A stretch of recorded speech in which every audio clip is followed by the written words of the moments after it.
Welcome back to the Live with Grace podcast, where we discuss sports, lessons, and life as athletes, professionals, creators, dreamers, and leaders. I'm Grace Byer, and I'm your host, and I'm so happy you're here. Hello everyone, it's Grace. Before I start this podcast, which I'm super excited for, I just wanted to give a quick shout out, especially to all the basketball players that listen to my podcast, as well as any coaches or anyone involved in the basketball community. There's a really cool app called HUPR, it's spelled HUPR, that I recently partnered with for my podcast. And the app is super cool. It allows you to connect with other hoopers in the city and actually find pickup games around the cities, which include New York, Chicago, Los Angeles, Baltimore, and DC. And you can see all the courts in the city with satellite imaging, and you can also see where the runs are going on and also sign up for tournaments and just get connected within the basketball community. So it would be really cool if you guys could check that out. I'm going to link their Instagram and their website and their social media platforms in the description of this podcast, but definitely check them out, especially if you love basketball. And without further ado, here's the podcast. Hello, everybody, and welcome back to the Live with Grace podcast. Today I'm on the show with Setema Gali. He is a former professional football player and defensive end in the NFL and was also part of the Superbowl team in 2002 with the Patriots. And he also played college football at Brigham Young University, where he was a standout player there. He's also a highly sought-after performance coach and what he calls a results coach for entrepreneurs, executives, and athletes that are aspiring to reach their fullest potential.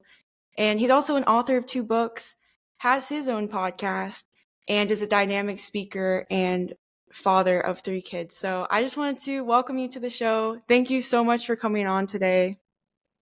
Grace, it is an honor to be here with you. Thank you so much for having me. I'm excited to be with you, man. What an honor and a blessing for me.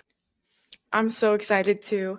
And also, before we get into today's podcast, I just wanted to throw out that I'm actually back at school in Chicago. So you might hear the roaring of the trains, the city noises, and things of that nature. So apologies for that, but also that's what it is if you Yeah, I But love it.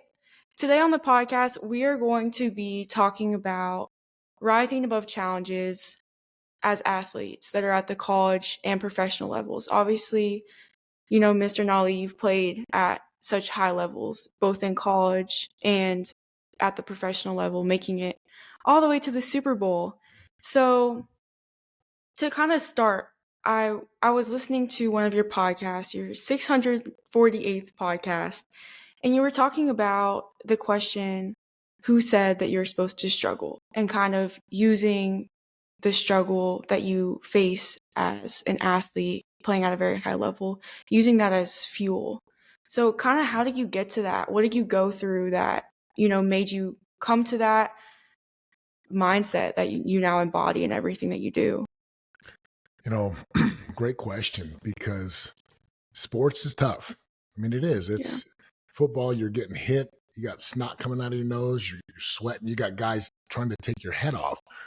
And what I discovered was you're going to get hurt no matter what. Same with basketball. You're going to roll your ankle. You're going to have an ACL. You know, you've had a number of those. You're going to have headaches. You're going to have sore muscles, tendons, ligaments, sprains. And so I was like, okay, if I'm going to go through this no matter what, I can either look at it from a negative scarcity point of view and be a baby about it and be negative about it, or I can use everything that I'm given as fuel and as positivity. And it's easier said than done. But again, I had a hernia surgery from football, 5 shoulder surgeries from football. I was taking cortisone shots into my back, you know, probably a dozen concussions. Like, I've been through it. So I'm one who speaks from experience. It's going to challenge you. And you can either let it be, you know, this negative experience where you don't learn anything, or you can let it be a gift. And I chose most of the times to let it be a gift for me. Right. I could definitely relate to that as far as, the injuries I went through, just the mindset. I would always, like, whenever I would feel really angry, I would come back to, I'm going to use the pain later. It's going to serve a greater purpose. But when you were talking, I was also thinking about, not just with injuries, but as athletes, we also face every single day, you face something hard. Like, you face going to practice and your coaches on your ass. You face going to practice and it's really hard and you're messing up. Maybe you're not shooting the ball well. Maybe you don't have a great practice. Or maybe you lost a game, or, just there's so many ups and downs with sports, with injuries, but also just as far as playing sports in general. People say that it mimics life itself. So how would you say that mindset of, using the struggle, how have you learned that through other things besides just injuries? Yeah, like, so if you look at the example of a baby chicken, Mm-hmm. if that egg gets cracked from the outside, that chicken's going to die. Like the baby chicken has to break free from the inside. Like, it has to do its work. The way that muscles grow, like there's micro tears and tears on a muscle, then it gets to rest and recover, then it gets to come back stronger. How do you Mm-hmm. get your cardio better? You hit your threshold of pain where you can't go anymore, and Mm-hmm. then you push and you embrace the pain. And I've just seen this cycle of life that's like, you're gonna go through tough stuff. Like, Right. no one is immune from it. So, like sports and like life, you can change your perspective and embrace the pain, Mm-hmm. grow from it, be more humble, be more teachable, be more coachable, more malleable. Or you can be a victim and turn into this person who doesn't take any responsibility. And I'm just a person who, I want to live the most amazing life. I want Mm-hmm. zero regrets. And I want to be able to go to my grave empty. Like, I lived. Right. I did everything with no You're, regrets. And I'm mm-hmm. so happy that I did what I did. For sure. Just empty the tank and just give it your Yeah. all every single day. Empty the tank. So, yeah. So how does that come out? Because you say that, you let your struggle make you more humble. You let it make you more grateful, all these things. How do you think it also comes out as a competitor? Being the aggressor, because sometimes I think from my own experience, when something happens and you get knocked down or you have a bad practice or something, you can feel more humble, but it's actually a humility coming from a place of not feeling worthy or not feeling, feeling down on yourself versus feeling like, no, I'm going to get this back type of thing. So how do you kind of strike that balance? Yeah, I I used to have this. So I'm a church guy, right? I go to church, believe in God, and Mhm. sometimes early on, I had a hard time distinguishing between like being a disciple of Christ and Mhm. at the same time being able to, what I call, activate the dog. Right. And in church, like, I'm in church, right? We're learning the gospel. We're talking about Jesus and loving people and doing the right things. Mhm. But when you step on the field, like when you get on the court and you Right. start to walk into the locker room and practice is in like 25 minutes and you're putting your Mhm. shoes and socks on, there's a principle I always teach that's called you got to access the dog, right? Mhm. That DAWG, like there's a Mhm. dog. Like, and as an athlete, you better learn how to be aggressive and direct and Mhm. assertive. You better learn how to be fierce Mhm. because, look, let's be real. Like, it's sports. When you're Right. playing basketball, someone's trying to steal the ball. Someone's trying to dunk on you. Right. Someone's trying to shoot in your face. They're trying to beat you. So you can't walk out there all like humble. Like, to me, humility is not weak. Right. Humility is powerful. It's Mhm. strong. It's knowing who you are. So I love to, what I call, access the dog. And I tell my athletes and my clients, like, you got to practice being aggressive. You got to treat Right. practices like a game. You got to be fierce. You got, like, I tell my sons, like, you ain't got no friends out there. He's like, but this is my Mhm. team. I'm like, they're not your friends. You want to make Yeah. them better? Go kick their butt. Like put Mhm. them in the dirt. And it takes a lot of practice. It takes a lot of reps to be able to do that, Grace. But I know that, man, even if you do get knocked down, the Right. best athletes are like, okay, cool. I can learn. I don't need to be negative. I can stay positive. I can learn. I can get better. I can get better. And that's really the game. The biggest thing for me is, can you be the best at getting better? And if you can be the Mhm. best at getting better every practice, every rep, you win. Eventually you end up on top. Right. And just not accepting that defeat, that temporary defeat, being able to say, I'm going to get it back on the next one, or I'm going to learn from this, or I'm going to do, this or that to level up my game. So, from your experience as a high level college football player, as a professional football player, now as a life coach or a results coach, I mean, and a powerful motivational speaker, how do you what are some strategies you use to make that switch? Because like we talked about, sometimes humility can turn into low confidence or playing timid or playing passive. So how do you make that switch? What are some things that athletes can do to kind of get themselves in that mode and for it to come from a good place too? Yeah. So first thing is I tell all my athletes, I got high school athletes that I'm coaching, collegiate athletes that I'm coaching, some professional athletes that I'm coaching, and then of course all my business people. Mm-hmm. I tell them like you're going to play like you practice. So when Right. you go to practice, I'm like, it's like you got to learn how to flip the switch.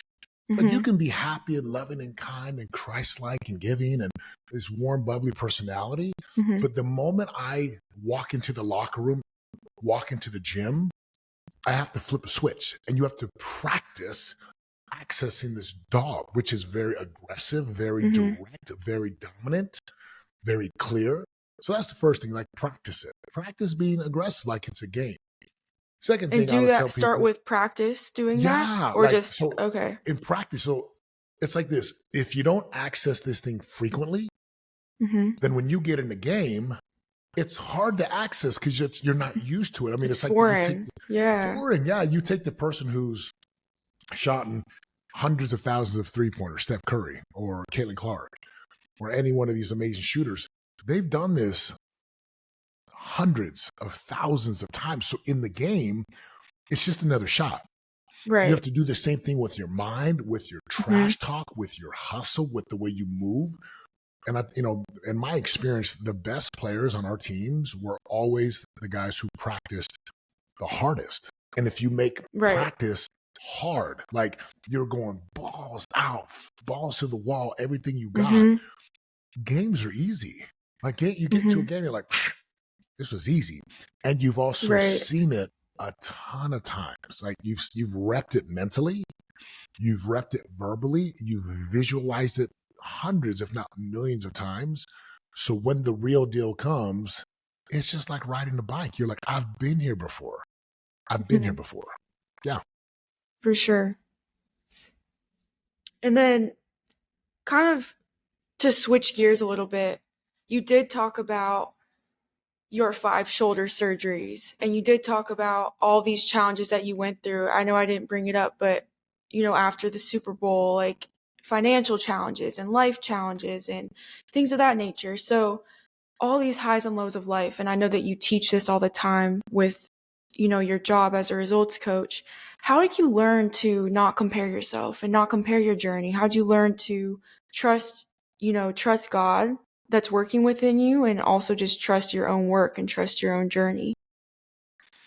Oh, well, comparison is, they say, is a thief of joy. Mhm. And I still compare myself to other people at times. Mhm. It's just normal. It's very natural. Like I'm almost 50 years old and I've done well for myself and I'm still trying to get better. But I don't know if comparison will ever go away. So it's really not Right. about not comparing. It's like, can I minimize, right? Can I turn Mhm. the volume down? Can I reduce the amount of time that I compare?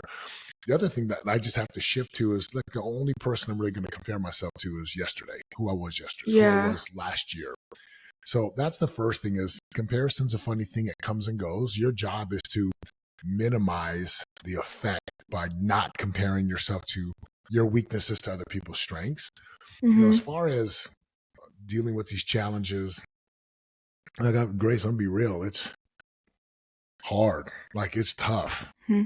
If you want an amazing life, you're gonna go through amazing challenges. Like, the bigger the dream, the bigger the dragon, the bigger the goal, the bigger the obstacle. Mm-hmm. So you just have to be willing to be like, am I willing to pay the price? Am I willing to go through this? And again, I had 5 shoulder surgeries. I was depressed after every one. I thought I'd never play again after the Right. 5th one. We went through the 2008 recession. I mean, it took us out. My cars were repossessed. My homes were foreclosed. I sold my Super Bowl ring for cash. I sold my wife's wedding ring for cash. We gave up everything, and we went from a 6,000 and 8,000 square foot home to a 900 square foot townhome. Like, you want to talk about being depressed? For 4 years, I had nothing. Like, we were eating Wow. ramen noodles. I'm in my mid to late 30s. I'm struggling with my self-esteem and confidence. I'm just like, but this is what helped me, Grace. I remember thinking, okay, one day I will tell this story. Like, I said, one day I'm going to tell a story about how I overcame this. I'm going to tell a story one day of how I went from being broke, financially destitute, to like getting back on top, coaching people, speaking on stages. And I've been able to do that. I've spoken on dozens of stages, hundreds of virtual platforms. And I tell the story. Wow. How I went from living on food stamps, depressed, to living a dream life, loving my life. I love where I live. I love the home that I live in. I love the cars that I drive. I love my life, and it takes sacrifice and paying a price. So, if you're going through a tough time and you're confused about life, I'll just say, like, it's okay. It's normal. You're not supposed to have it all figured out when you're 21 or 29 or even 33 years old. I'm almost 50, and I'm still figuring some things out for myself. But I stay positive. I stay believing. I visualize what I want, and I just keep moving towards it. For sure. Thank you so much for sharing that. And I think it kind of goes back to what we were talking about before. And I actually heard this in a sermon recently about sometimes the blessings that, come into your life, what you see right now, like the blessings are going to bless future generations. It might not even be this year that you see it. It might be years from now. So it kind of goes back to what we were talking about with using the pain and the struggle. I'm sure in that moment of, having to downsize your house and having to sell a lot of your valued possessions, you weren't very happy about that, or you didn't see an end in sight right away. But like you said, just having that vision of, I'm going to be talking on stages about this one day. And here you are doing that. And I'm just so grateful to have you on the show today to kind of share those experiences. And, for anyone that wants to hear more, I know that you probably talk about this in a lot of your podcast episodes. Sorry, what was your name of your podcast again? The Game Changer. So Game again, Changers it went podcast. from Your Daily Revolution.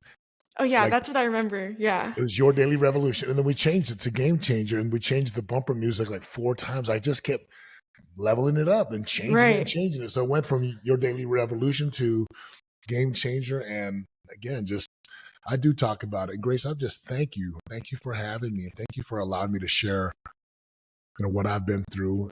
Hopefully it'll help a young athlete out there who's going through challenges to not give up, to keep believing, to keep pushing, to just believe that it's possible, for sure.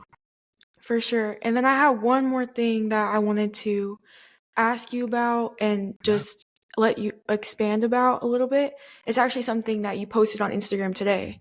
And I saw it and I was like, man, that really, speaks to me, because it's something I was talking to someone about recently. And it says, the biggest reason you don't have what you want is because deep down inside, you don't believe you deserve it. You want wealth, but your identity is scarcity and poverty. So when I read that, I'm thinking about, first of all, my personal goals, things that I have, but then also, for athletes in general, a lot of athletes, especially probably the athletes listening to this podcast who are big dreamers and have big aspirations when it comes to their sport, have professional aspirations, have college aspirations, wherever they might be. How do you come back to that belief? And that we kind of just talked about, you have to believe in the last topic in question, but how do you consistently in everything that you do tap into that belief in yourself, in God, or in whatever you might be believing or working toward? Yeah, first of all, thank you. I love this question. You're probably hearing my landscapers right now. They're like all over my house. It's okay. You probably hear my train.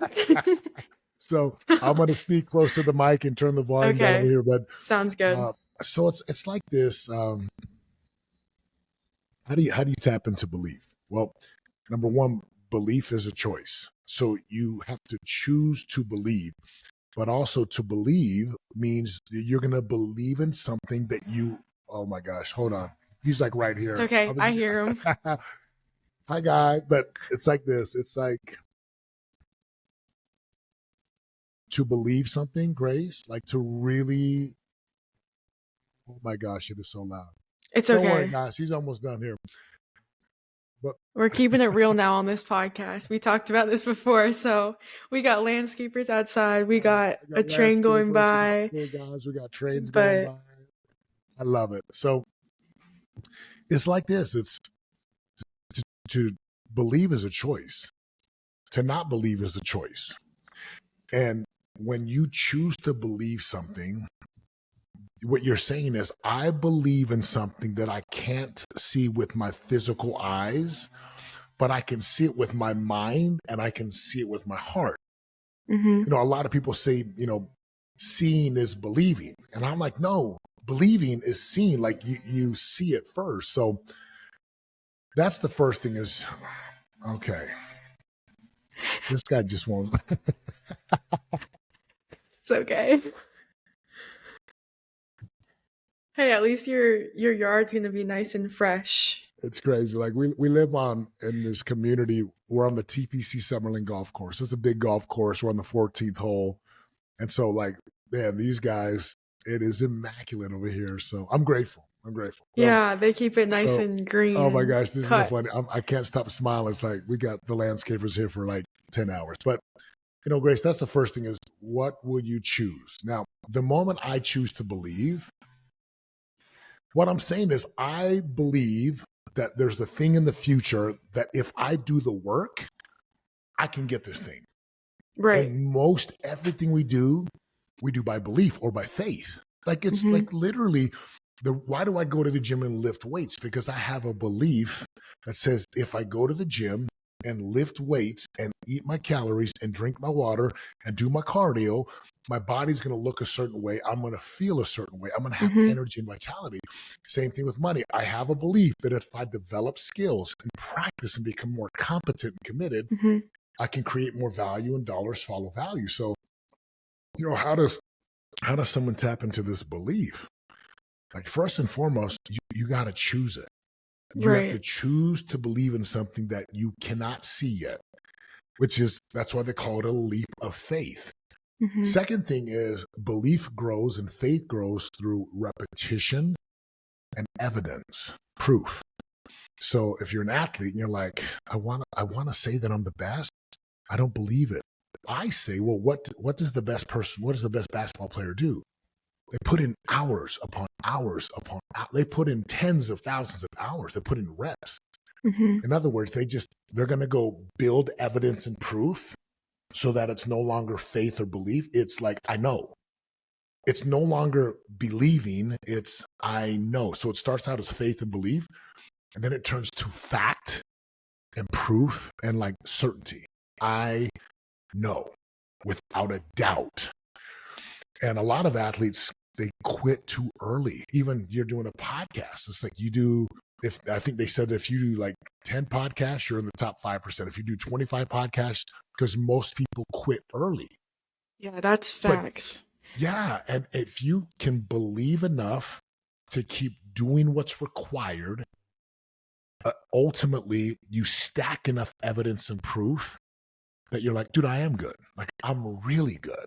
In fact, I don't even believe it no more. I know it.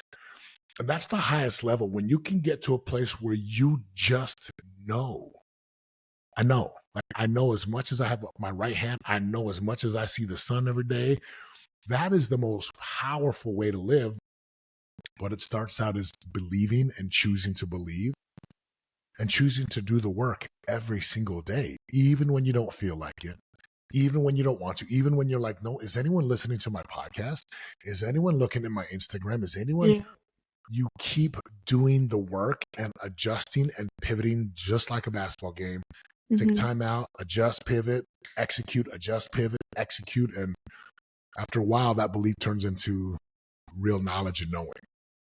Right. And would you say that it's kind of the more you believe and then you see evidence, like say you did that in football, you see the evidence, then you believe, then you work even harder, then you see the evidence that now, like when I think about my podcast, it kind of feels like the same grind that it is for sports or for school, or that thing that I'm going to just keep pouring into this, and eventually, like, I didn't know in high school that I was for sure going to play in college, especially when I tore my ACL as a senior.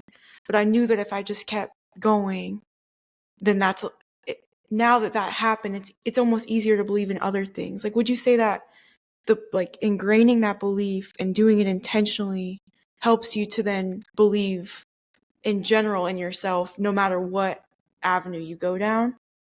Absolutely. You can take your belief in one part of your life. And like say, for example, when I finished football, my belief was so high. My confidence and certainty was that, like, I'm the best freaking defensive end on the planet. When football was done, I was like nervous. I'm like, what do I do with my life? But what I forgot was in one area of my life, I was at the top. So when I came into the workforce, so it was like this, right? Football's here, work's here. All I did was say, okay, I'm going to take everything I did in football and I'm going to apply it in my mortgage and real estate business. So I borrowed from that confidence and certainty. I borrowed from that belief as an athlete. And I basically, again, the belief statement was, okay, if I worked hard in football, I got to the top. If I work hard enough in mortgages, marketing, selling, closing, I'll get to the top. I already had proof that I was once there. A lot of people never get to a place where they have this confidence, like, again, you in basketball. So it absolutely can carry over. And if I've been successful in one area of life, there's a good chance I can go do it over here. And then there's, again, take care of my physical body, take care of my heart, my faith, and my spirit, take care of my family, my relationships. Of course, I'm going to have confidence in the business world. Of course, I'm going to absolutely love what I do in business, because this confidence just spills over into everything that I do. Thank you so much for that. And kind of just to close up, that last question that I asked was actually on your Instagram. And so I just wanted to give a shout out to follow Setema Gali. It's spelled SETEMA on Instagram. What all social medias? Yeah, Instagram, LinkedIn, Facebook. I love what I do. Your podcast too. And my podcast is Game Changer, Spotify, Game Changers, iTunes, YouTube. I have a YouTube channel. And Grace, thank you. I'm honored to be here. And that last quote that you read, that was one of my biggest challenges. I was like, dude, do I deserve? Like, am I worthy? Am I worthy to have money? Am I worthy to make a difference? Who am I? Who am I to want to go be this amazing speaker and life change? Who am I to do these things? And I was like, well, I get to decide that. And whoever's listening to this, you get to decide that as well. Again, thank you so much for your time today. I really just appreciate that you took the time. This was like a long time coming with the planning and me moving back to school and everything. So I appreciate your patience. And to anyone listening, I really hope that this helped you in terms of your athletic career, your life, believing a little bit deeper, and having the resilience to be able to get through whatever you're going through, whether it's a temporary challenge, whether it's a long-term thing like an injury, or whatever you might be going through. So thank you all for listening. Thank you again, Mr. Nali, for coming on the show, and stay tuned for the next episode on the Live with Grace podcast.